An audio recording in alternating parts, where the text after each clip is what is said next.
Los antecedentes del plástico, pues aquí todos lo conocen, pero es el primer material sintético creado por el hombre a partir de un fósil, y esta es una cosa muy importante.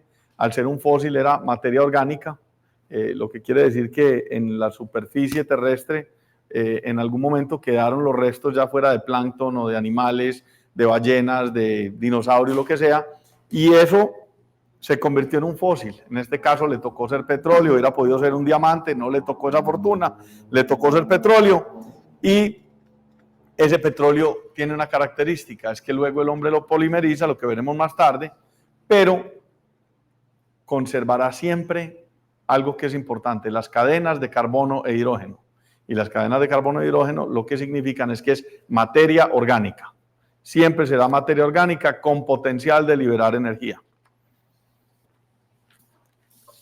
Lo otro importante es que el plástico en sí fue una solución a un problema ambiental, y era cuando las primeras refinerías liberaban una serie de gases y esos gases salían a la atmósfera.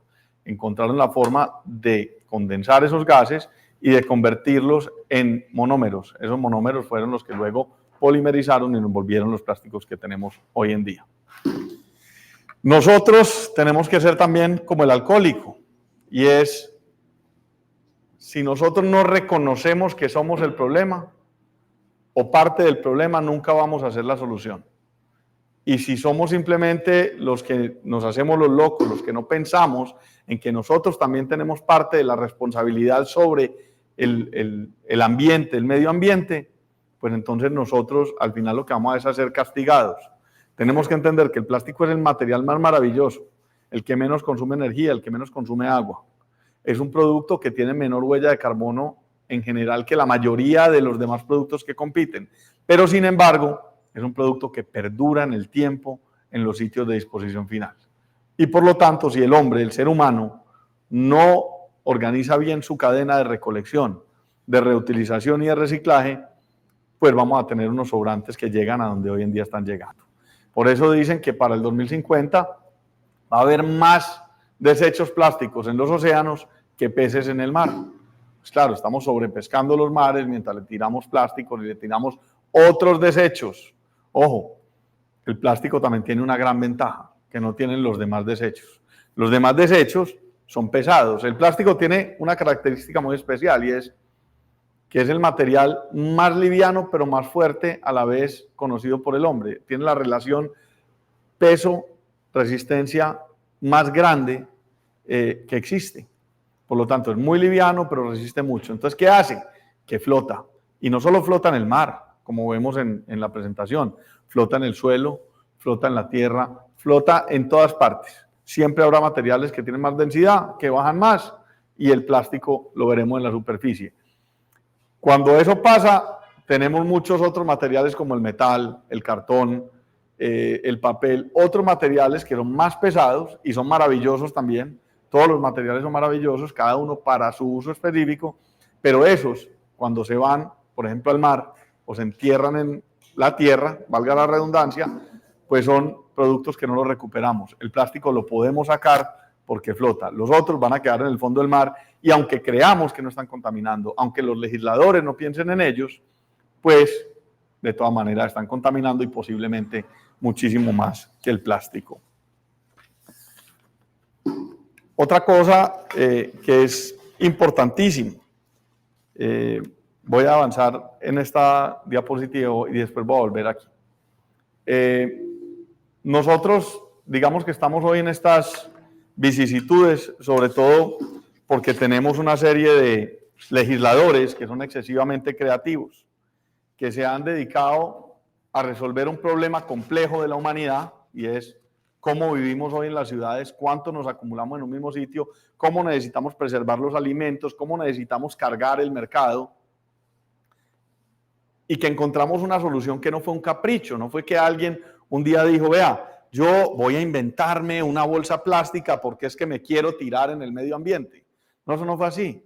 Se inventaron una bolsa plástica era porque se necesitaba resolver una solución que fuera eficiente, que fuera ambientalmente amigable y que fuera barata, y que no me implicara a mí tener que llevar una caja de cartón muy pesada, o que no me implicara a mí tenerme que llevar los huevos rodando. En ese escenario inventaron la bolsa plástica, y lo mismo hicieron con el pitillo, lo mismo han hecho con una cantidad de plásticos diferentes. Pero eso acaba muchas veces en sitios, digamos, no deseados, precisamente porque su biodegradación es muy lenta. Y cuando eso pasa, tiene un problema, es que se ve, y cuando se ve, resulta que aparece por ahí un legislador que nunca ha trabajado, que nunca se ha levantado temprano a buscar emprender, y decide que hay que prohibir. La única solución para eso es prohibámoslo. Y eso es parecido nosotros hemos discutido mucho sobre las prohibiciones y creemos que lo que hay que hacer es una adaptación hacia lo moderno, un desarrollo tecnológico con dos cosas, con dos componentes.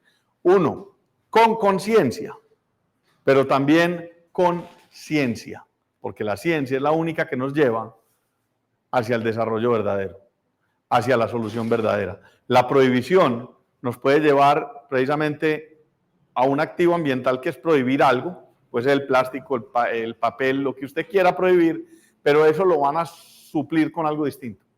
Y muchas veces se suple con algo que sea más dañino. Por ejemplo, el plástico, tenemos una bolsita plástica que pesa muy poco, cuando la misma bolsa de papel pesa alrededor de 10 veces. Consume 20 veces más energía y consume 10 veces el agua o 20 veces el agua que consumía la de plástico al producirse. Eso lo vamos a mirar en el tema de los ciclos, análisis de ciclo de vida. Entonces lo que estamos haciendo es un daño más grande al medio ambiente, simplemente por percepción. El legislador decide que no le gusta, no lo ve, pasa una ley y prohíbe una industria. Y a la vez lo único que está haciendo es saliendo con una bandera de ambientalista mientras destruye el planeta. Y nosotros nos quedamos sin trabajo y sin planeta. Creo que es el peor de los dos mundos. Adicionalmente a eso, pues tenemos hoy en día algo que es muy importante, y es que todos los plásticos deberíamos buscar de una forma u otra reciclarlos. Nosotros nunca debemos pensar en esto como un tema de economía lineal. Siempre debemos pensar en esto, y cuando hablamos de economía lineal, aquí que es toda gente conocedora, estamos hablando de extracción, puede ser de petróleo, digamos transformación en general, primero al monómero, luego al polímero, luego al plástico, entonces transformación y disposición.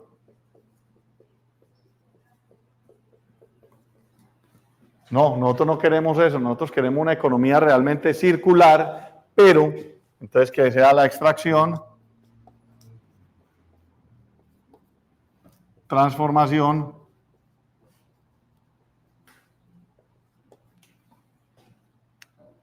recuperación o reciclaje y nuevamente volver a la transformación. Pero de todas maneras, si algo de nos sale, necesitamos tener un seguro de vida. Ahora lo veremos en un cuadro mucho mejor,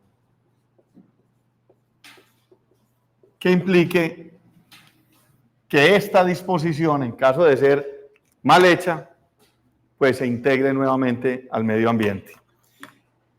En el tema del reciclaje, y esto va a ser muy importante ahora para esta conferencia precisamente sobre la biodegradación, tenemos que entender el tema de los microplásticos.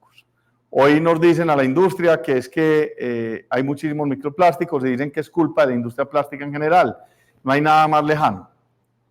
El mayor productor de microplástico en el mundo es la industria del textil, de la ropa de polímeros, la ropa hecha de poliéster y de otros materiales, que también es maravilloso, pero cada vez que se lava la ropa se liberan microplásticos por el frote. Las pinturas también son grandes generadores de microplástico, las mallas marinas de pesca.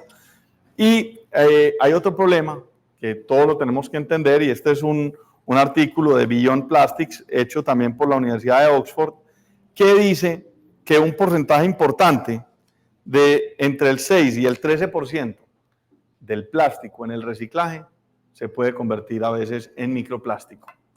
Eso es muy importante entenderlo, porque cuando nosotros cerremos el ciclo con la aceleración de la biodegradación, esos microplásticos que salgan del proceso de reciclaje, pues también se van a biodegradar. Aquí estamos hablando de un tema más ambiental que de industria en general. En Colombia, ¿qué estamos haciendo nosotros? Digamos que nosotros nos hemos transformado de ser unos simples productores de químicos y plásticos a una empresa de servicios y productos ambientales. Es decir, en nuestra línea química nosotros nos hemos dedicado al tema del tratamiento de aguas residuales, al tema de hacer químicos que sean más ambientalmente amigables y que sean más fáciles de distribuir. De hecho, hemos desarrollado unos productos de nanotecnología, y nanotecnología, por ejemplo, de nanopartículas de plata o de cobalto o nanopartículas de cobre, pero todas hechas mediante una extracción verde, lo que quiere decir que nosotros utilizamos la síntesis con vegetales para hacer esto, haciéndolos nanopartículas que se utilizan, por ejemplo, en productos de limpieza o en productos de cromados, pero que son 100% biodegradables. Eso no lo teníamos hace unos años. Y de la misma forma hoy, en nuestros productos plásticos, donde nosotros fabricamos stretch film, pues hoy nuestros plásticos nuestro stretch film es 100% biodegradable en un término menor a 3 años. Eso es un polietileno que lo podemos reciclar y lo reciclamos muchas veces, lo recogemos como postindustrial, como post-consumo, y lo reutilizamos y lo volvemos a utilizar. Y si se nos sale de la cadena, pues vamos a tener la oportunidad de que se biodegrade. Tenemos un enfoque muy importante en el tema de economía circular, recogiendo y reciclando productos que están en la industria, y por eso hemos participado de muchas iniciativas y nos hemos ganado una serie de premios, entre ellos unos 2 de Colantioquia y unos que nos da ADAWACEP y otras entidades internacionales.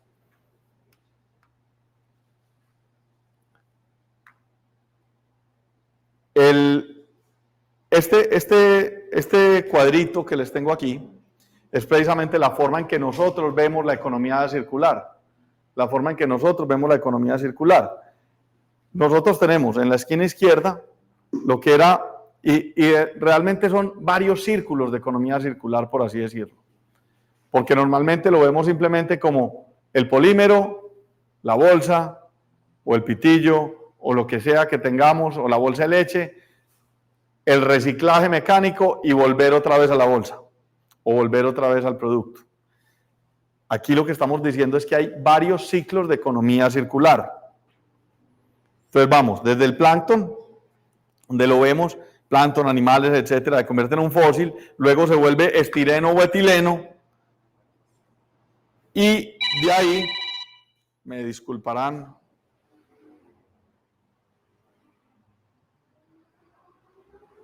pero parece un conmutador.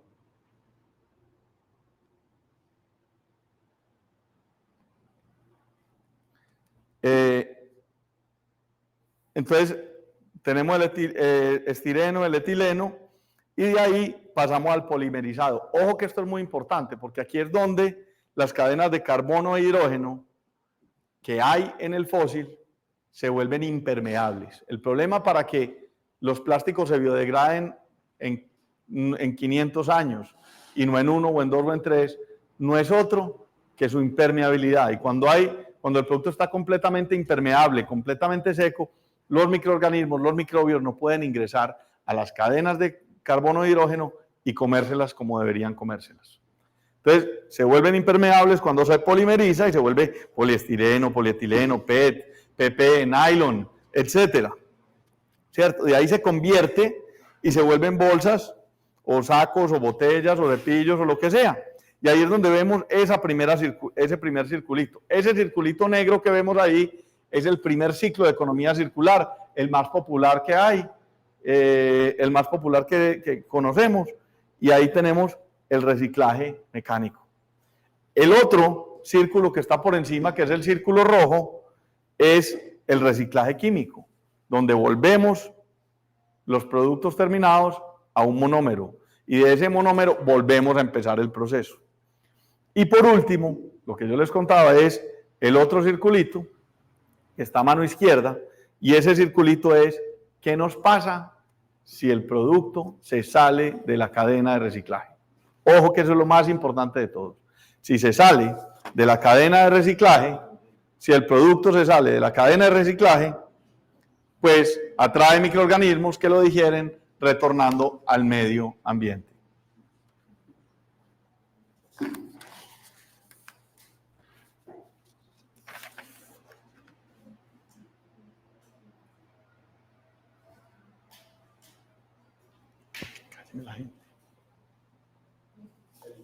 Les pido por favor a los que están aquí silencio.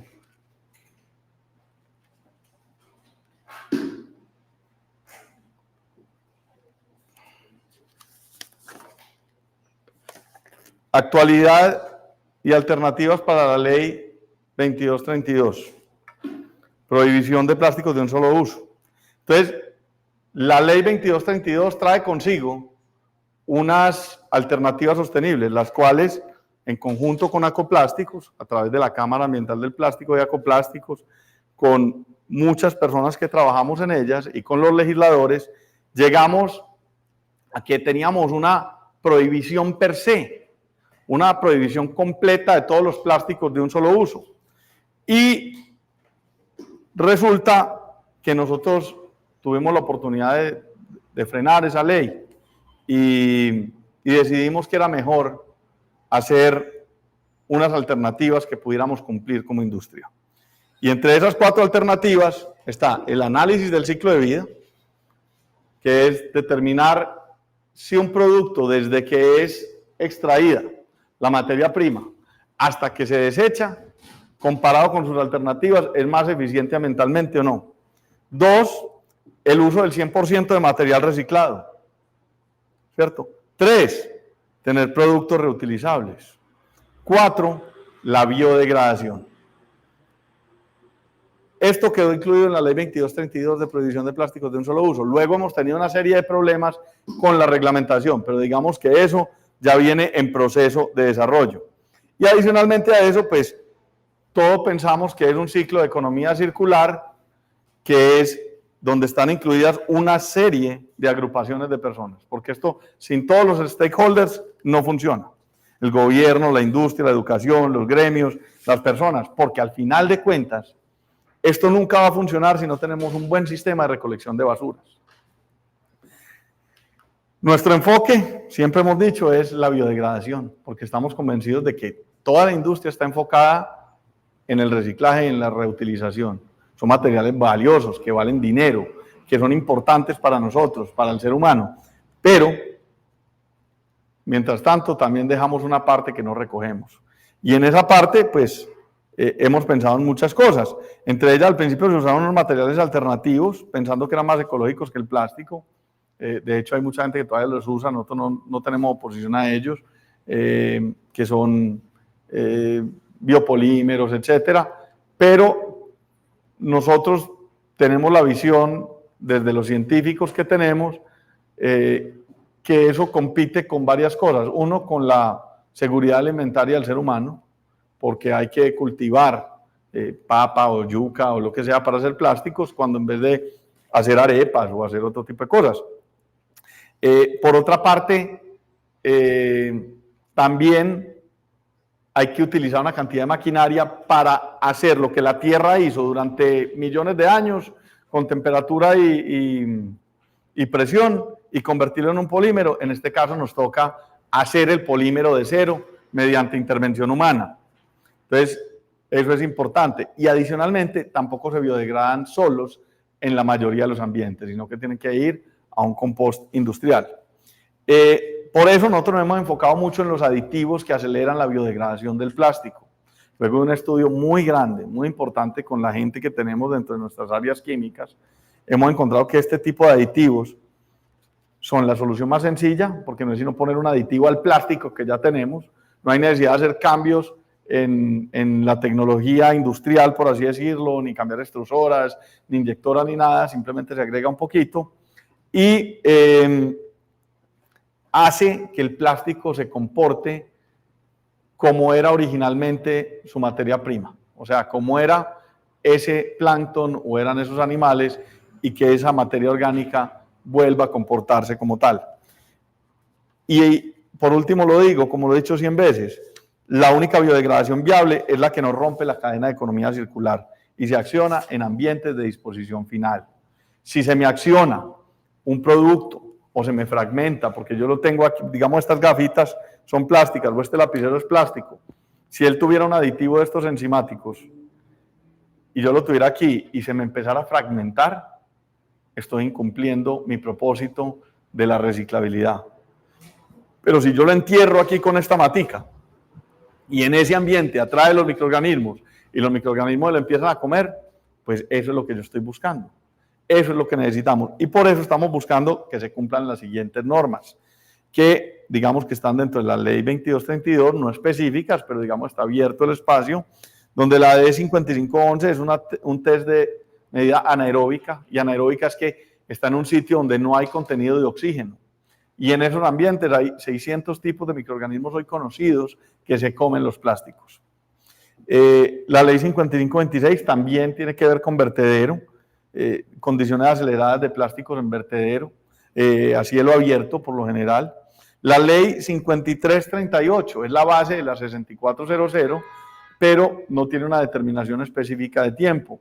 Y estamos hablando de un compost industrial y un tiempo específico X. La ley 2232 nos dice que tenemos que biodegradar el 50% en 3 años y el 85% en 4 años.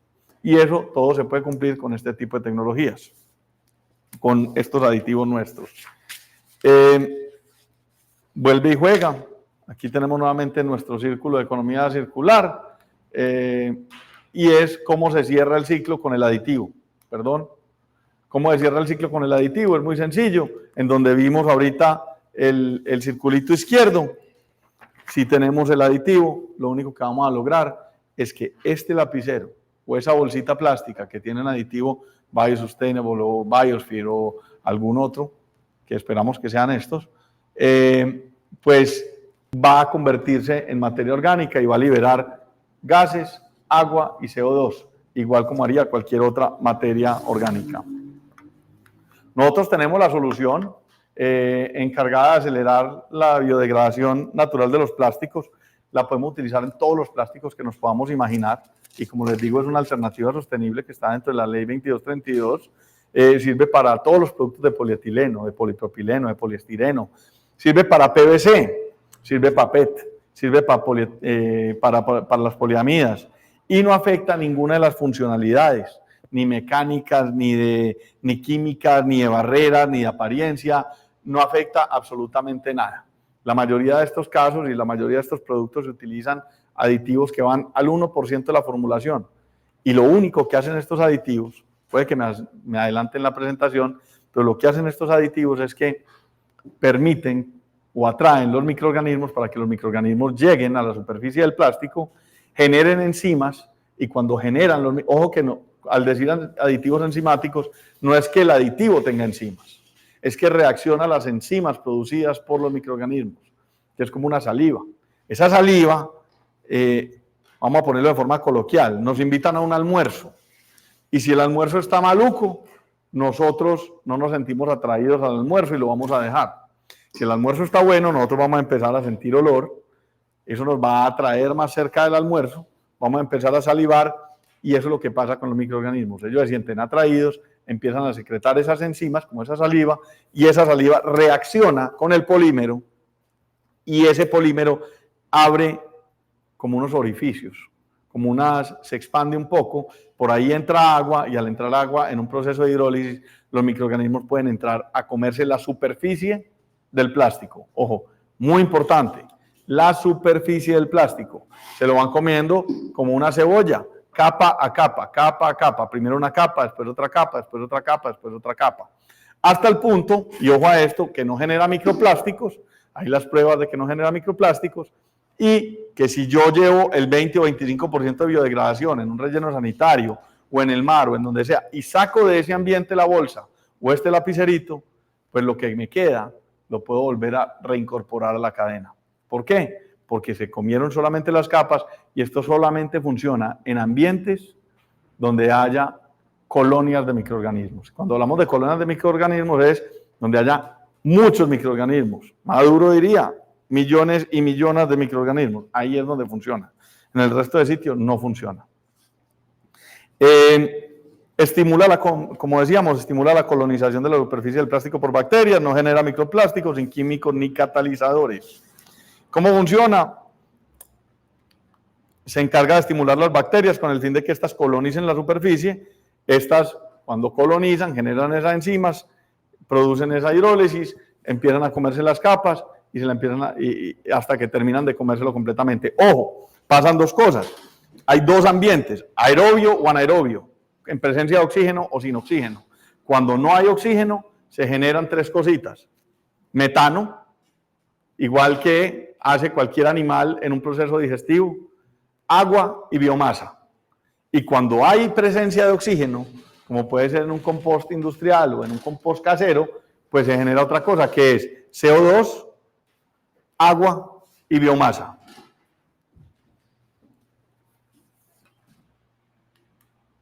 ¿Qué tan rápida es la biodegradación? Bueno, aquí tenemos algunos análisis de biodegradación.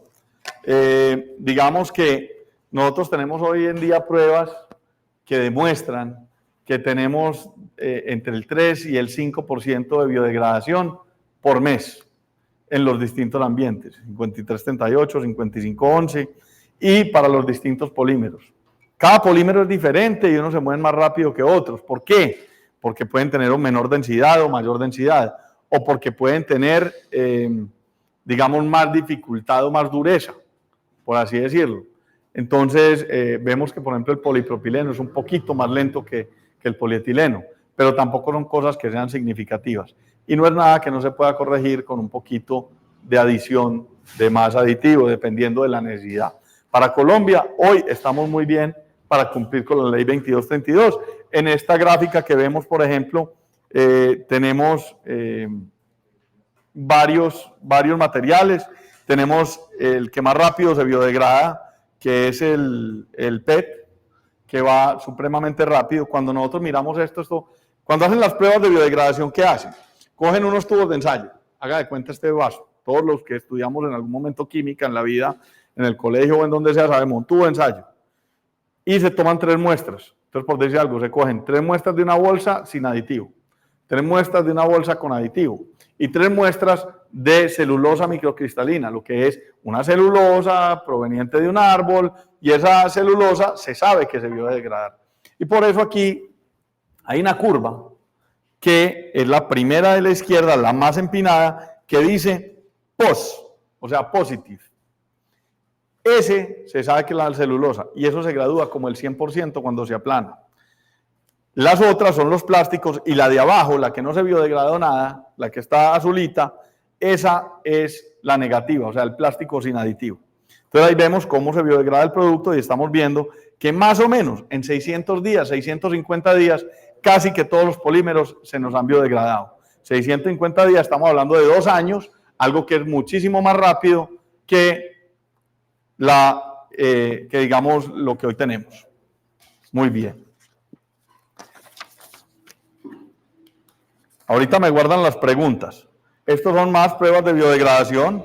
Un estudio de Eden Research muestra que digamos que en 422 días una muestra de poliéster, nylon y polipropileno se biodegradó en 67.5%. Eso es una prueba corta donde se trató de hacer un ensayo, era juntar varios polímeros en una misma capa y ver qué pasaba con la biodegradación. Esto es algo nuevo que no lo hemos hecho sino nosotros y ha sido muy interesante precisamente porque muestra que todos los polímeros se van a biodegradar.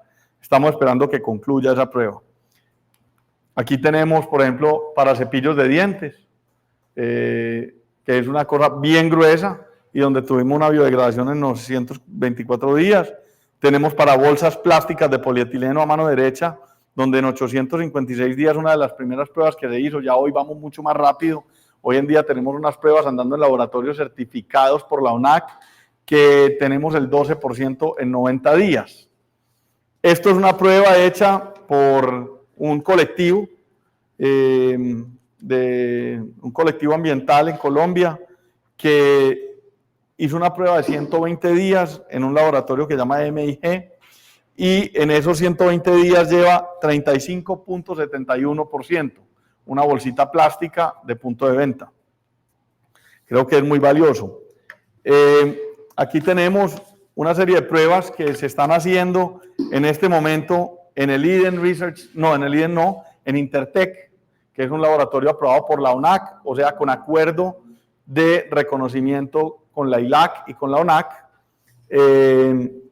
por lo que es el válido para presentar el anexo 8 que tenemos que presentar todos.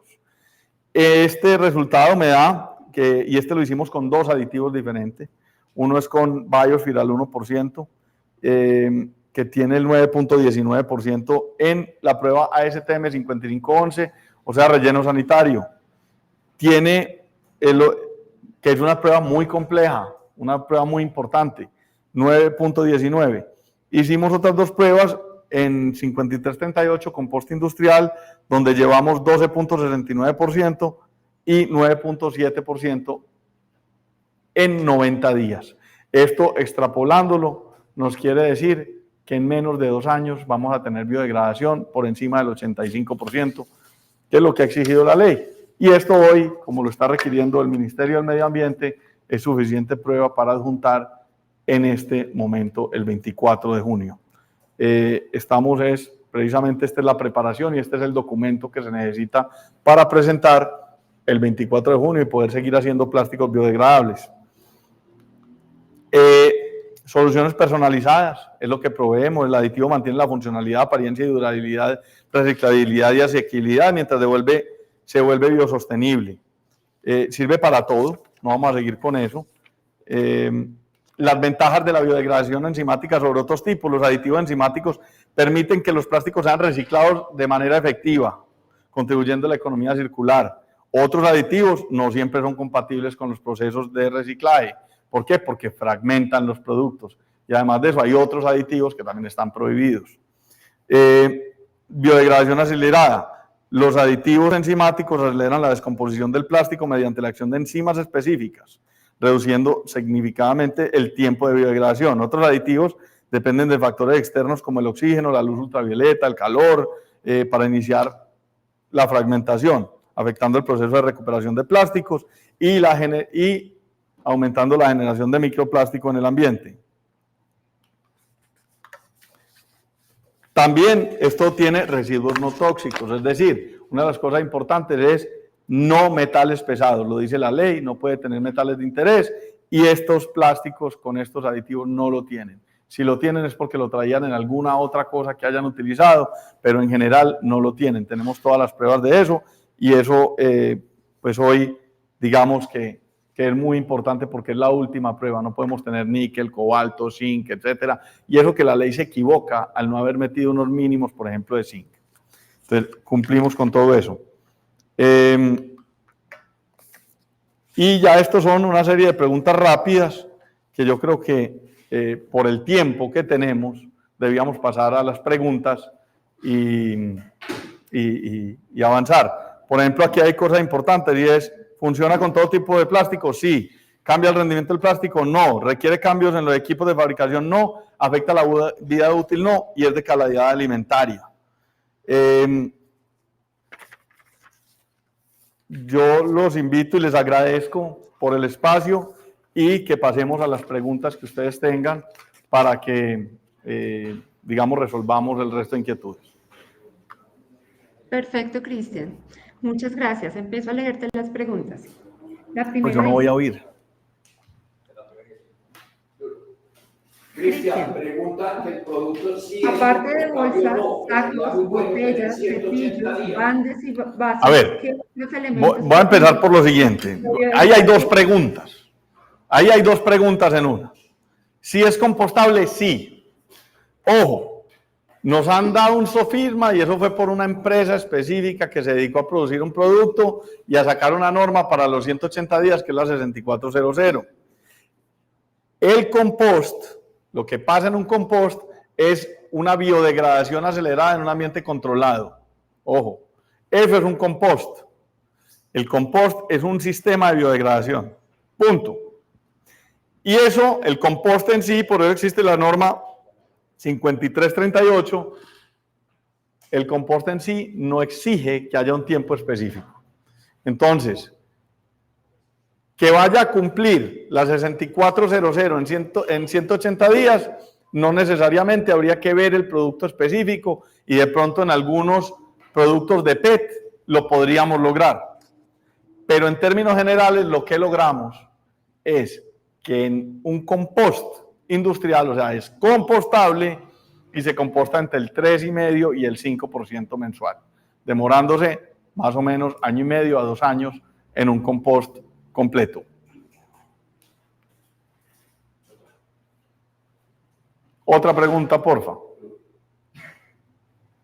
¿Cuánto se debe dosificar en la fórmula? Eso es muy fácil.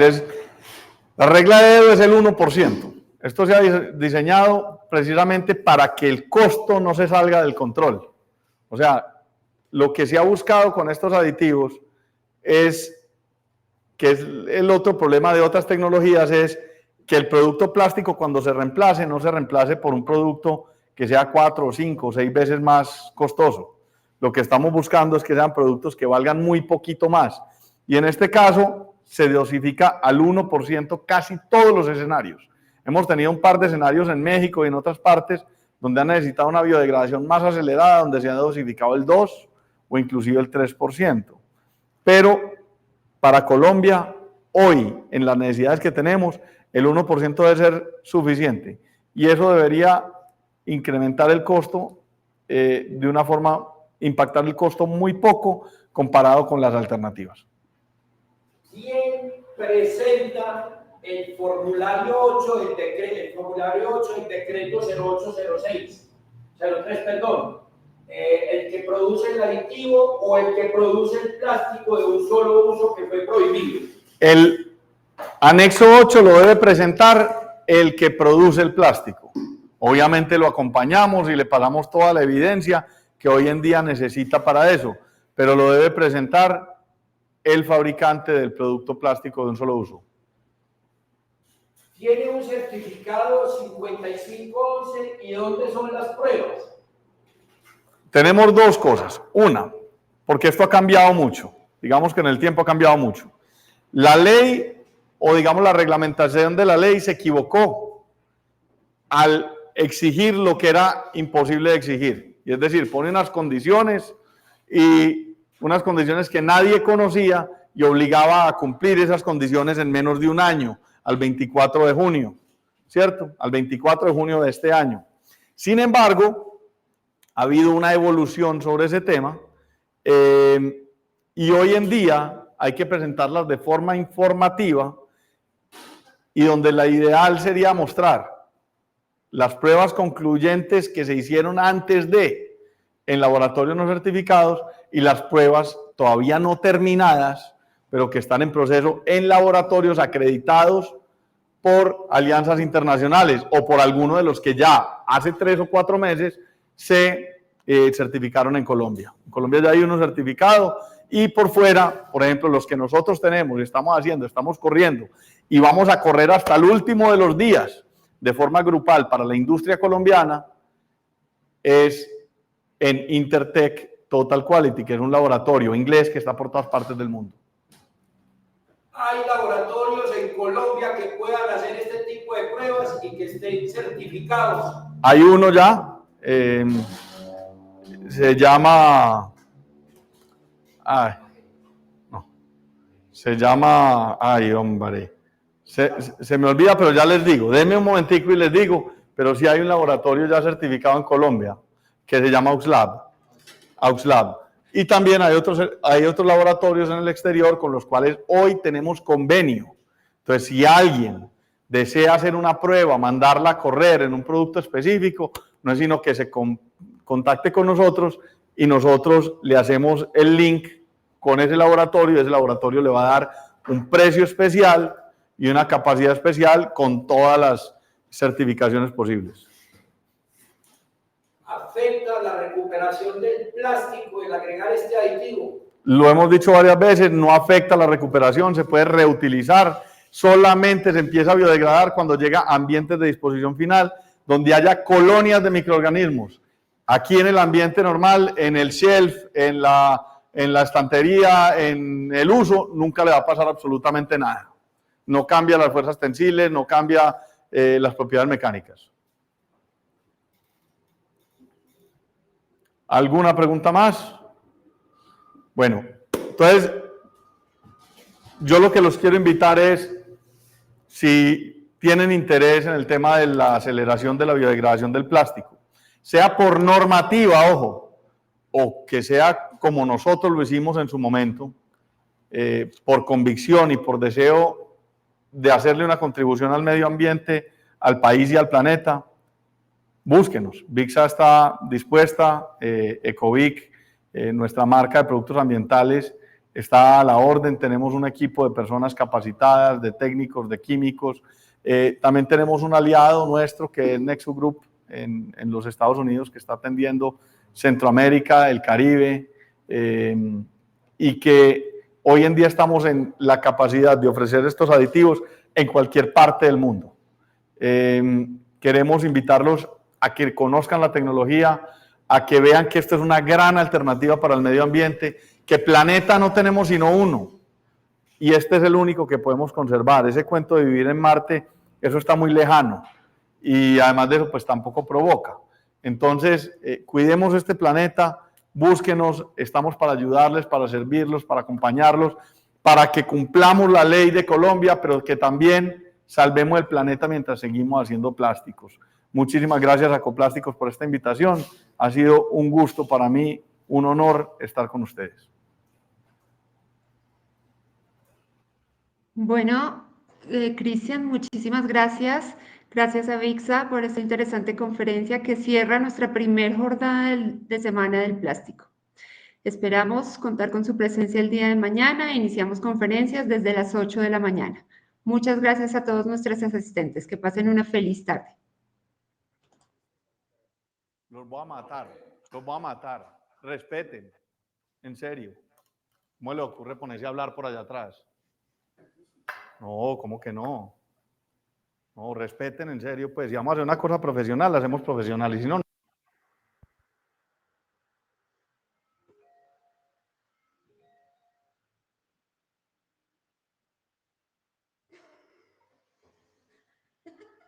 Se puso a hablar antes de, no se apagaba, no se cerraba. Bendita.